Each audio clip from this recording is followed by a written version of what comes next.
Boa noite, está começando mais um Câmara Saúde. No programa de hoje nós vamos falar sobre comportamento. Diariamente nós nos deparamos com diferentes situações e nem sempre nós sabemos como lidar com elas. Por isso, nesta noite eu recebo a psicanalista Rossana Estela Oliva Braghini, que vai nos ajudar a entender melhor nossas dúvidas. Doutora, seja bem-vinda à TV Câmara. Boa noite, ouvintes da TV Câmara. Doutora, não existe uma fórmula pronta que nos ensine a lidar ou agir em diferentes situações, até porque nós humanos somos envolvidos pelos sentimentos, enfim, mas existe uma maneira de controlar um pouquinho as emoções? Sim, realmente eu me pergunto controlar para quê? Se a gente pensa recentemente o que houve com o Bernardo, seria interessante que a gente controlasse algumas emoções e tivesse um comportamento que não agredisse a pessoa do outro, aí sim.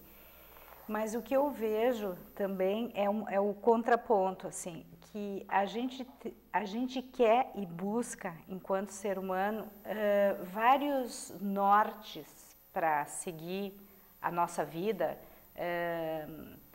como amar, como casar, como estudar, qual é a pessoa que é mais aceita na sociedade, qual é que é, enfim, vários nortes que às vezes só tem a função de agradar esses imperativos culturais e deixam a pessoa muito engessada, né?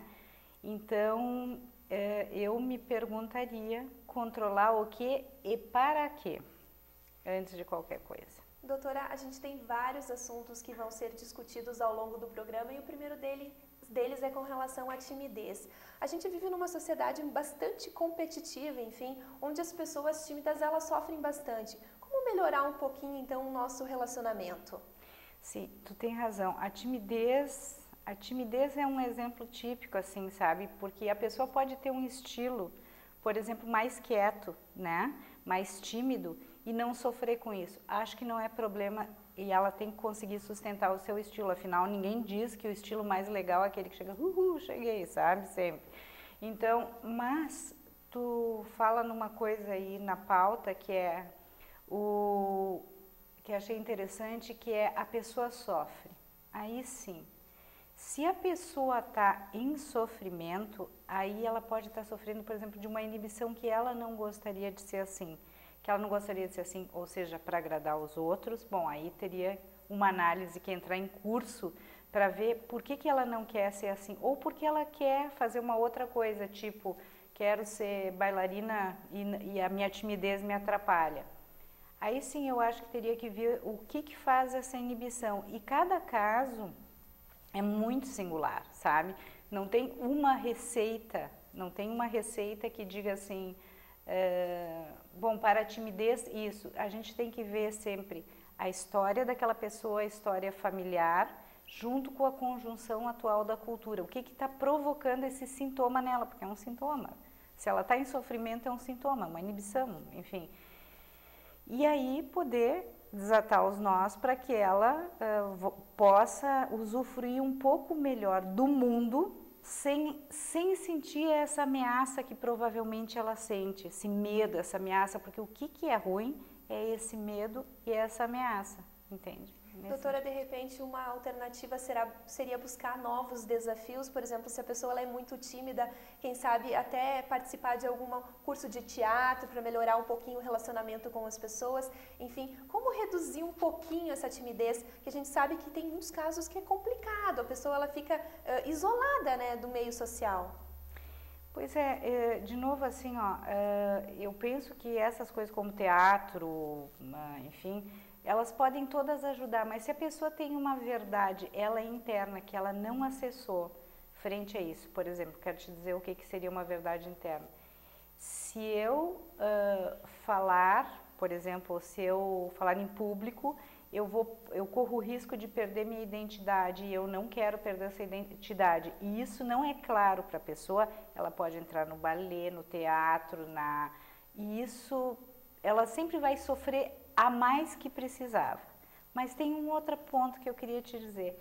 Por que ela não poderia falar assim, apesar da minha timidez, como é que eu posso me encontrar com esse mundo de uma forma criativa? Me ocorreu o Luiz Fernando Veríssimo, que no começo não gostava de falar em público, mas que escreveu aí anos no jornal e teve uma produção maravilhosa, né?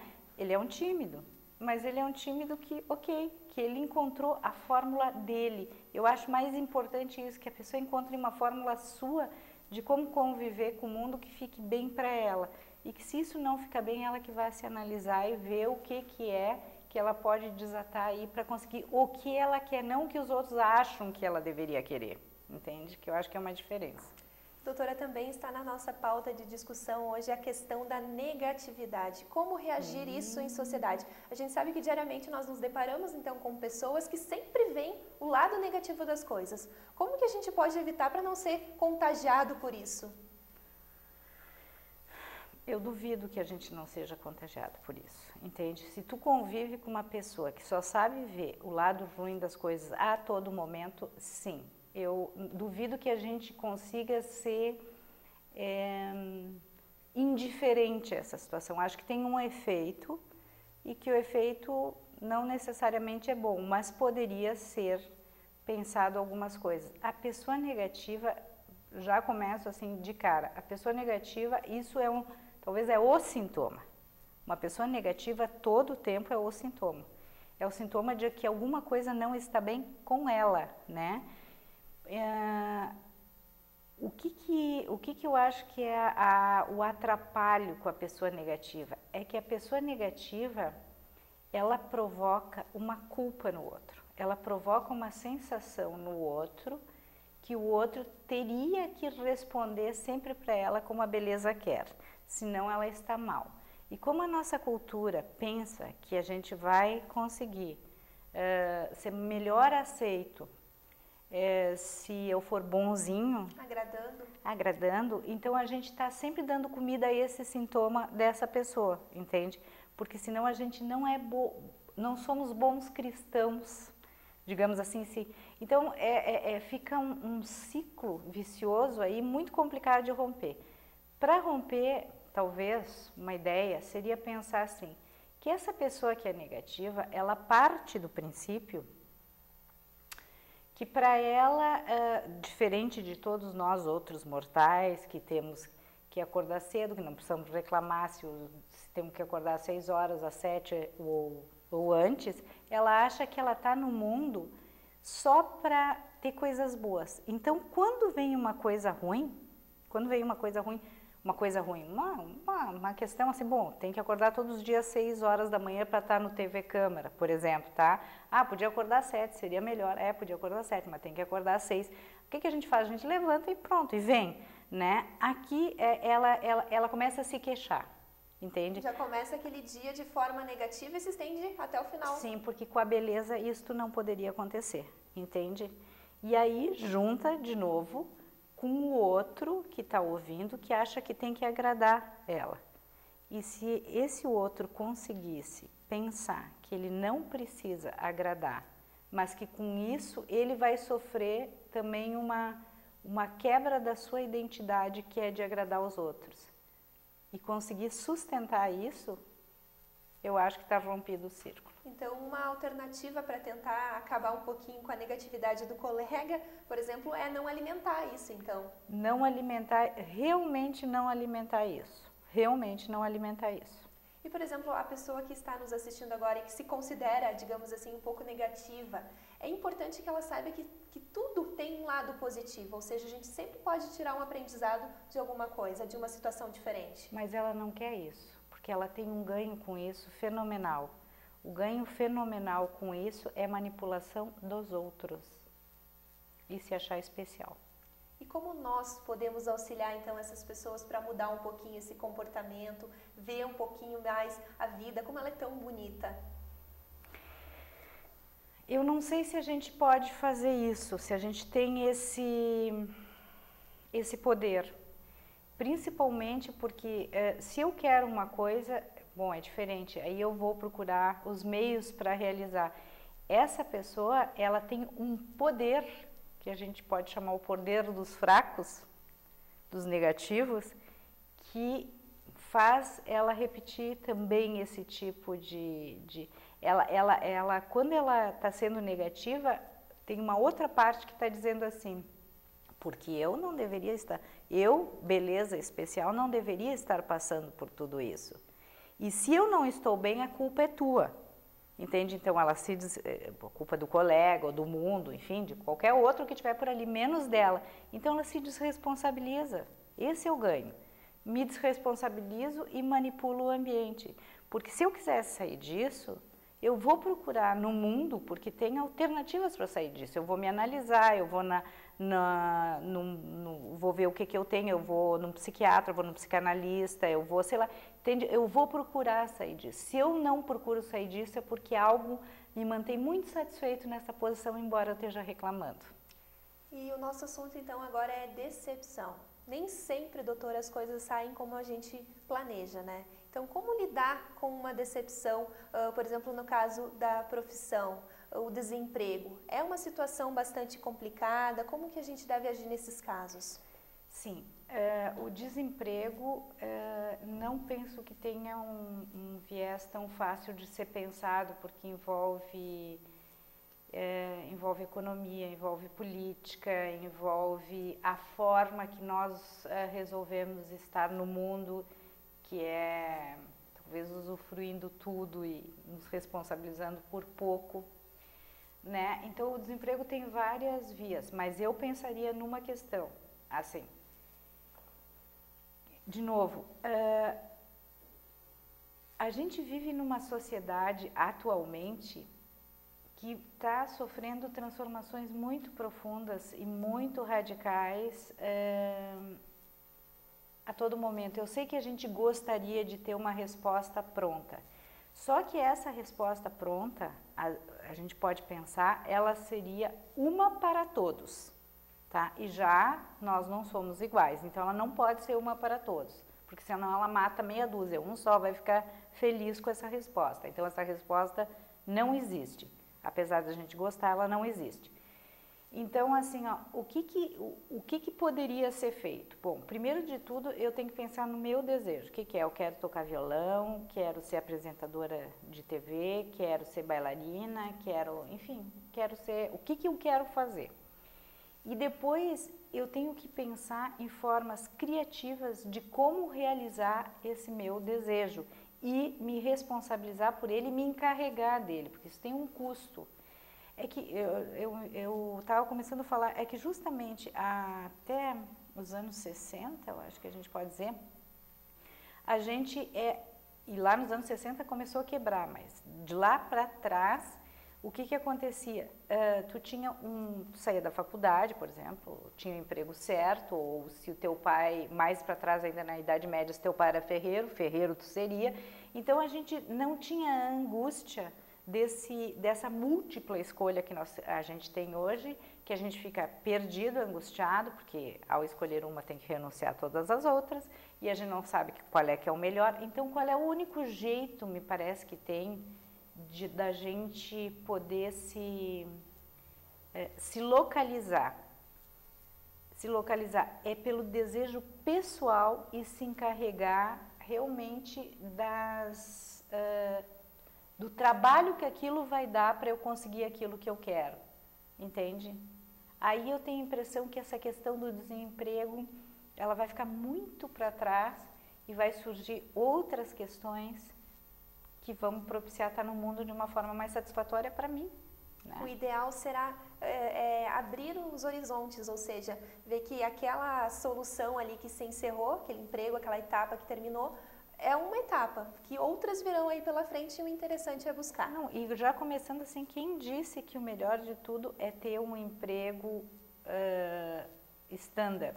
Será que a gente não pode pensar em outras formas de ter dinheiro e estar mais satisfeito? Porque nem sempre o emprego dá satisfação, né? Doutora, eu peço licença para a gente fazer um rápido intervalo, mas em seguida nós estamos de volta com Câmara Saúde e outras informações sobre comportamento.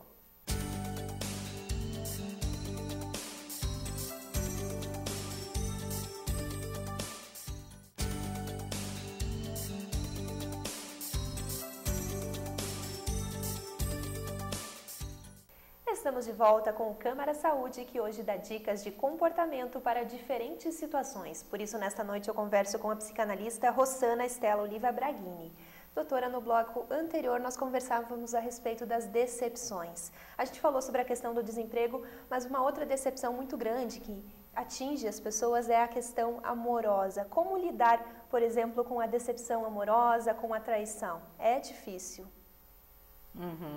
A decepção aqui está ligada à traição, então, porque a decepção pode ser, primeiro de tudo, assim, sempre pega num ponto em que a gente acha que não merecia aquilo, né? É tão engraçado porque se tu vê assim, se a gente conseguisse sair fora e observar, a gente poderia pensar assim, tá, não deu certo, tem um luto por isso? Tem um luto por isso, não tenho dúvida. Se a pessoa foi amada, foi querida, foi desejada, tu tem que fazer todos os investimentos de lembrança, até colocar numa outra pessoa, por exemplo. Mas não é só isso que acontece. Esse luto, quando a gente perde alguém que a gente amou, ou ainda ama, e um vai embora, por exemplo, da relação antes que o outro, sempre dá uma tristeza e ela faz parte da vida. Por que não vivê-la? Por que não vivê-la? Eu acho que esse é um ponto. O segundo ponto que me parece é que não é só isso. É que a pessoa parte do princípio que aquilo não deveria estar de novo acontecendo com ela. Poderia acontecer com todos os outros mortais, menos com a pessoa em questão. E sofre mais por isso, que é uma espécie de estima pessoal lesada, do que qualquer outra coisa, quando na verdade é bem difícil, é o contrário, é bem difícil que os relacionamentos acabem juntos, comecem juntos. O desejo de um pelo outro sempre começa antes, o desejo vai embora de um pelo outro, não assim às 3 horas da tarde do dia 23, entende? Um antes e outro depois. As pessoas eu acho que poderiam encarar com um pouco mais de leveza, e isso assim que não é uma coisa comigo, é uma coisa que acontece com todos. Em algum momento vai passar isso na tua vida, né? E o ideal é não se fechar para novos relacionamentos, ou seja, evitar conhecer outras pessoas. Bem pelo contrário, né, doutora? Se recomenda que a pessoa saia, se divirta e tente esquecer um pouco o que aconteceu. Eu acho que aí é uma faca de 2 gumes, quer ver? Eu acho que antes do tempo não. Eu acho que tem um período que é de tristeza, de recolhimento, de um luto mesmo que se faz, eu acho que tem que ser respeitado. Eu acho que esse é um imperativo sacana da nossa cultura, que diz assim, para você estar bem, você deve, o deve, em letras maiúsculas, estar se divertindo o tempo todo. E não é assim. Tem dias que a gente está mais quieto, não está afim de encontrar pessoas, não está afim de nada, e eu acho que está bem. E tem dias que sim, por que não? Eu acho que o problema é do imperativo, tem que se divertir. Então, a pessoa terminou o relacionamento ontem, parece que amanhã tem que estar na balada de vestido, maquiada, sorrindo. Não, isso é absolutamente falso. Absolutamente falso. Acho que ela não tem que se assustar, ao contrário, de ficar triste e tirar o seu tempo aí de luto para essa relação, para ficar curtindo a fossa, para botar um CD ali e ficar lembrando e tal. Depois uma hora enche o saco, daí vai para outra, entende? É isso. Como a senhora falou na questão do luto, já mencionou essa palavra, eu acho que é importante a gente entrar no assunto da perda. E quando a gente perde uma pessoa que não tem mais volta, né? Um familiar querido, enfim, quando essa pessoa morre, como lidar com esse luto? Bom, como aceitar essa perda? A morte realmente é uma coisa brutal, não só a do outro, como pensar na nossa morte. Eu acho que não tem, se tu gosta daquela pessoa que se foi, tá? Se ela te foi muito importante, não precisa nem gostar, basta ter sido importante, vai ter um sofrimento.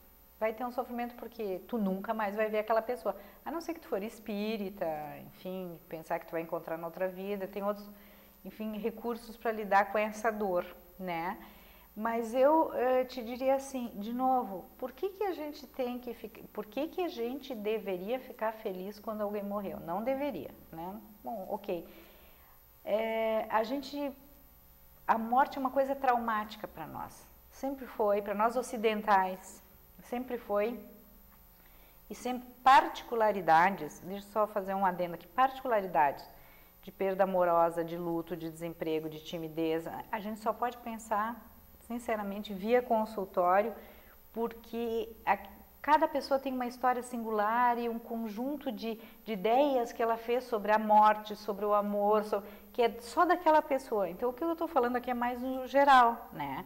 Para a gente poder pensar. Então, a morte, ela é algo que sempre vai ser traumático para nós. Mas a gente também pode usar a morte.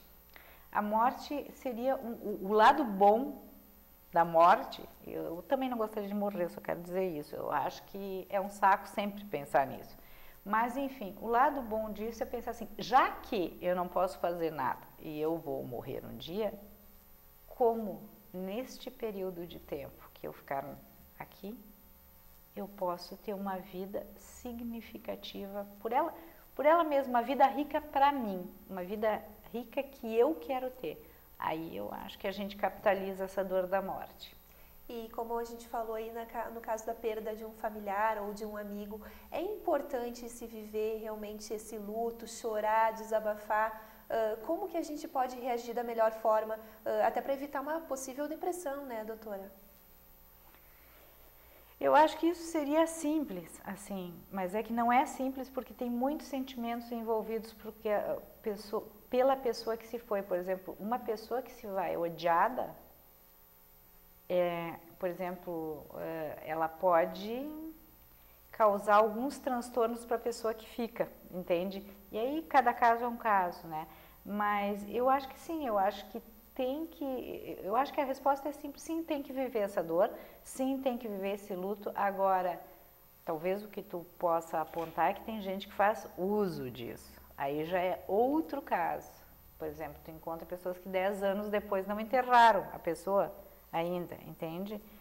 Isso não tem. Se a gente pensar em personagens, para não trazer exemplo de consultório, em pessoas assim que, por exemplo, a mãe do Senna, ela disse que durante 3 anos ela não conseguiu sair de uma coisa preta, fechada e que, bom, perdeu um filho, pô, não é qualquer coisa, sabe? Acho que sim, depois saiu, entende? E não tem ali o uso de um luto para, olhem como eu sou coitadinha, não, ali tinha uma coisa real, acho que tem que ser respeitada, a nossa cultura não respeita a dor.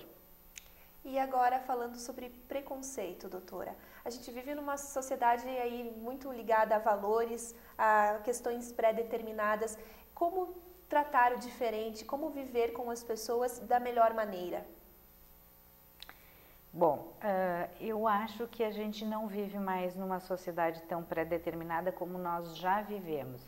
Se tu pegar de novo até os anos 60, por exemplo, uma moça que não fosse virgem, Deus o livre, que não tivesse casada, se não casou é solteirona, já tinha um estigma. Não era uma pessoa que escolheu não casar, era uma solteirona. Então a sociedade sempre foi preconceituosa e há tempos atrás, eu acho que muito mais que hoje, porque tinha que ser de determinado jeito ou não servia, é simples assim. Hoje eu acho que a nossa angústia é outra. Hoje eu acho que o problema é conviver com a diversidade das múltiplas escolhas que a gente tem e como, bom, daí sim, respeitar as escolhas de cada um. Eu tenho a impressão que isso é uma coisa mais individual, no sentido assim, a diversidade existe. Por exemplo, se nós já estamos falando de amor, né? Hoje o casamento gay é possível, ter filhos, coisas que realmente até antes dos anos 60 era impensável, não podia nem passar, os gays se escondiam, toda a diversidade se escondia. Hoje não. Por outro lado, é engraçado isso, porque a gente teria um leque de maior liberdade de escolha. O que não acontece parece que uma aceitação do você não escolheu a mesma coisa que eu como bom, né? E isso me fala mais para mim, pelo menos, de uma fragilidade de que as pessoas encontram na identidade, somos todos iguais, pensamos todos iguais, um conforto que na diversidade, eu penso assim e você, pensa diferente, elas não encontram, porque na diversidade o que entra em questão é a identidade delas. Como assim eu não estou sendo então amado por ti, já que tu pensa diferente?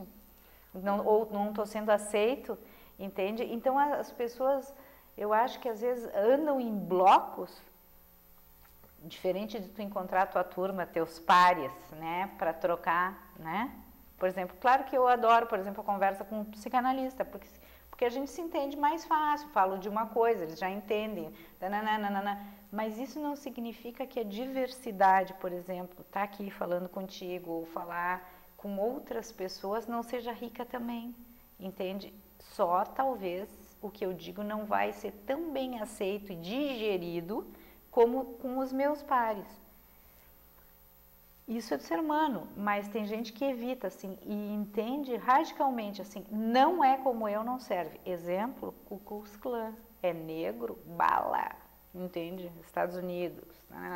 Então, uma dica, doutora, lhe interrompendo um pouquinho, seria a gente se colocar no lugar dessa pessoa, né, que sofre esse preconceito, até porque é uma forma de nos tornarmos um pouquinho mais humanos, né, sentindo o que ele sente, de repente, fica mais fácil de entender como essa pessoa se sente. O meu único medo nisso, assim, se a gente pudesse se lembrar, por exemplo, ao discriminar o outro, se a gente pudesse se lembrar como a gente se sentiu quando foi discriminado, seria uma boa. O meu único medo nesse colocar no lugar do outro é que a gente não está no lugar do outro e não tem condições mínimas de saber como esse outro se sente, entende? Então, assim, a gente geralmente, o que a gente faz? A gente aporta o imaginário da gente do que seria a gente naquela situação, mas ainda assim não é ele. Quem pode falar da dor dele é ele. E agora falando sobre filhos, este é um assunto que com certeza quem está em casa sempre fica se perguntando, assim, como não se envolver tanto com as escolhas dos filhos e influenciar os filhos em suas decisões? Essa é uma pergunta difícil. Essa é uma pergunta difícil, porque a gente parte do princípio que os pais querem o melhor para os filhos, né? Eu acho que está ligado à primeira questão que a gente estava falando da diferença. Eu acho que começa assim quando quando o bebê está no bercinho, e há um exemplo lúdico assim, e a mãe diz assim, estou com frio, uma corrente de ar aqui, e não vai tapar direto o bebê lá porque ela está com frio. Ela vai olhar se o bebê está com frio. Aí tu parte da ideia que ali naquele bercinho pequenininho tem um sujeito que é diferente de ti, entende? Que talvez não esteja com frio como tu. E isso ao longo da vida não significa fazer tudo o que a criança quer, não dar limite ou essas coisas aí. Significa só respeitar que aquela criaturinha tem um comportamento do qual eu não sei a maioria das coisas. Eu vou ter que ir descobrindo junto com ela. E não colocar, eu acho, os filhos no lugar de sustentar o narcisismo dos pais ou os pais de sustentar o narcisismo dos filhos, que eu acho que é muito o que acontece hoje em dia, mas enfim. E é difícil o pai e a mãe aceitar a independência dos filhos no momento. Qual é o momento certo de aceitar que eles saiam de casa, ou seja, para eles terem as suas próprias vidas? Cronologicamente não saberia te dizer, mas assim, cronologicamente, porque cada caso é um caso. Mas eu acho que a gente vai vendo quando o adolescente também é engraçado isso que tu diz. Tem gente que ficou toda a vida, por exemplo, preso a um dos pais, porque esse pai sempre demandou que aquele filho ficasse ali, botando o pai e a mãe numa idolatria ou preenchendo todas as necessidades. Existem filhos assim?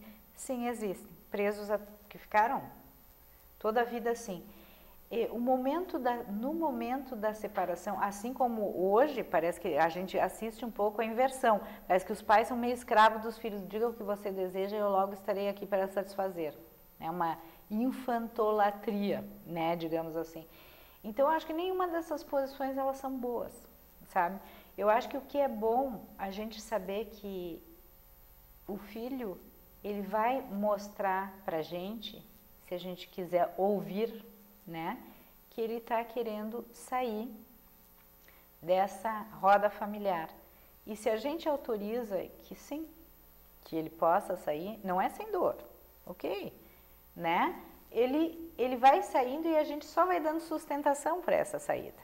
E esse me parece que é uma boa saída. Agora, se um fica sustentando ali digamos assim, como tem filhos com 40, 50 anos, ainda ligam para os pais e dizem assim, olha, eu quero tal coisa, como se o pai tivesse à disposição para preencher imediatamente a necessidade. Acho que não é assim, entende? São dois indivíduos, pai e mãe, filho. Filho não é só filho, é uma pessoa. Pai e mãe não é só pai e mãe, é uma pessoa. Vamos partindo desse princípio, eu acho que dá para começar a conversar.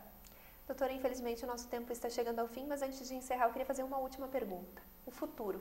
Como que a gente pode lidar com esse assunto tão temido, trabalhar o desconhecido? É importante a gente viver muito mais o presente, né? Sim, é importante, claro que sim. É importante a gente viver muito mais o presente, e quanto ao futuro a gente pode brincar, eu acho, com ele, assim, de ser uma pessoa pronta a saber realmente que o inesperado pode acontecer e que para eu ficar um pouco mais móvel para quando esse inesperado surgir, poder até aproveitar no bom sentido aquela situação inesperada que aconteceu. Quebrou o carro, eu estava indo para a praia, tá calor, o que eu posso fazer com isso, entende? O que eu posso fazer com isso? Bom, talvez tenha uma quitanda ali que sirva água de coco e não sei o que, e eu possa me divertir com isso. É uma ideia. Então tá, doutora, muito obrigada pela sua participação no nosso programa de hoje. Obrigada, eu que agradeço. E você que está em casa, eu também agradeço a companhia e lhe convido a continuar acompanhando a nossa programação. Uma ótima noite e até a próxima semana.